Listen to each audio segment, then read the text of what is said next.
Tonight, a political firestorm erupts on Capitol Hill. Congresswoman Jasmine Crockett says she was threatened by none other than Attorney General Pam Bondi after a fiery appearance on Fox News. Thank you so much, Mr. Chairman. And I first just want to begin with a news alert. Guess what? Joe Biden is not the president anymore. So maybe we can move on. Maybe we can move into the present, because it seems like we are living in the past. And listen, these are not the good old days, you know, like you used to sit around and your grandparents would talk to you about what used to happen.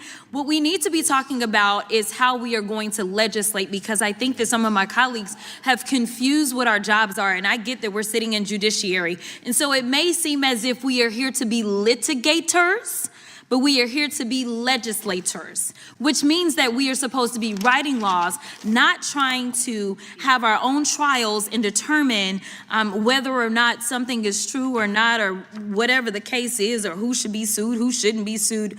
All I know is that a great American hero, a good senator out of New Jersey, said something to the effect yesterday as he was shattering the record for holding the floor, a record that had been held by another racist in this country. As he shattered that, he said something about the fact that this should not be about left versus right. It should be about right versus wrong. And I am going to tell you that I want us to focus on right versus wrong. The reason that we are struggling right now in this country as it relates to people not trusting agencies, honestly, a lot of it is because of elected leaders. Let me tell you, one of the things that the chairman and I actually agree upon, we don't agree on a lot, is that we both know that there has been a sharp incline as it relates to threats upon our lives. Regardless of what side of the aisle you sit on, we both know and agree that as sitting members of Congress, we both are enduring more death threats than anybody should in this country. And I believe that it is because of the divisive rhetoric, and it is because of the selective enforcement of things. And so when we have, and I'm gonna be clear, because I had remarks and I'm going a whole other way. To have the sitting attorney general go on, and I'm gonna call it faux news. I know some of y'all love it, but it's fake to me. To have her go on Fox News and to then decide that she wanted to send a threat to me, it was wrong. Because here it is, she is the highest law enforcement agent in this country, and people are watching and they are consuming this information, and they are believing that simply because I decided that I wanted to exercise my right to free speech, which I am not abridged from doing, that she then wanted to then politicize something that should not be politicized. I don't like Elon Musk. I'm gonna say it 50,000 times. I don't like him. I don't like that he going out there and he firing people. I think that he's a crook, because somehow the rest of us can't sit around and get whatever federal contracts we want. The rest of us can't sit around and get law enforcement and get them somehow ordained as federal law enforcement to protect him. The rest of us can't get our dealerships protected by the federal government. That is somebody that is operating above the law. For whatever reason, just because he has a lot of money, more money than everybody else. And yes, I am happy to see that on my birthday, which is what I said, there were peaceful protests around this world against him, because he is a problem.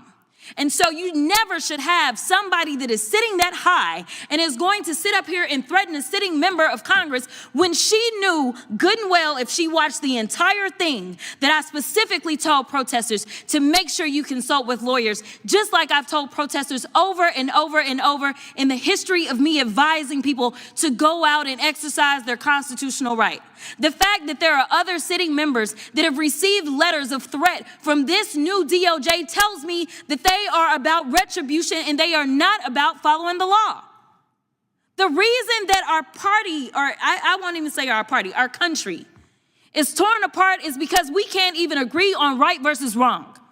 This should not be left versus right. The only thing that we're asking is that we have law enforcement that will show up when there is an actual crime.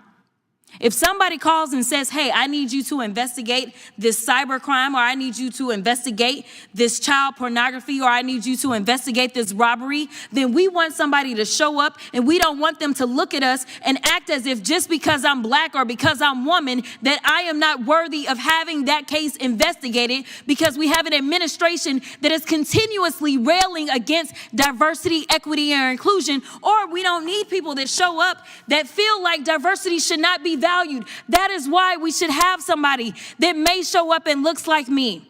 The final thing that I'll say, because you've been gracious, is this.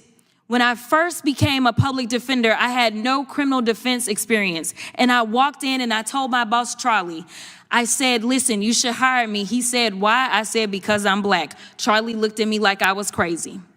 And I said, let me tell you something. When I walk in, I'm going to walk in with a level of rapport and understanding that maybe some of my other colleagues will not. Charlie offered me my job, and I worked my butt off, and I worked really, really hard for all of my clients, not just those that look like me, and that is what it looks like to serve. Thank you. Her words, calm, but cutting. Joe Biden isn't the president anymore, she began, before turning her focus directly on Bondi. But what followed stunned the room. A sitting attorney general accused of using her national platform to intimidate a member of Congress, a threat live on television, or a political warning disguised as commentary. Crockett didn't hold back. She called it wrong, dangerous, and un-American. Her voice shaking, not with fear, but fury. She told the committee that words like Bondi's feed violence, that every sentence broadcast into millions of homes becomes fuel for division. People are watching, she warned. They believe what they hear, and they act on it. And then the moment of raw emotion, Crockett revealed that she, like many members of Congress, now receives death threats. She says the blame lies not just with extremists, but with leaders who play politics with people's lives. In a stunning turn, she went further, linking Bondi's rhetoric to a culture of selective justice, where power shields the wealthy and punishes the outspoken. Her final words hit like a hammer. This is not left versus right. This is right versus wrong. But the question remains, was it really a threat or a misunderstanding magnified by politics and anger? Tonight, Washington watches, divided, alert, uneasy. A congresswoman stands her ground. An attorney general stands accused. And the public is left asking, where does accountability end and intimidation begin? Stay with us. This story is still unfolding. If you found this video informative, don't forget to subscribe, hit the like button, and, most importantly, share your thoughts in the comments.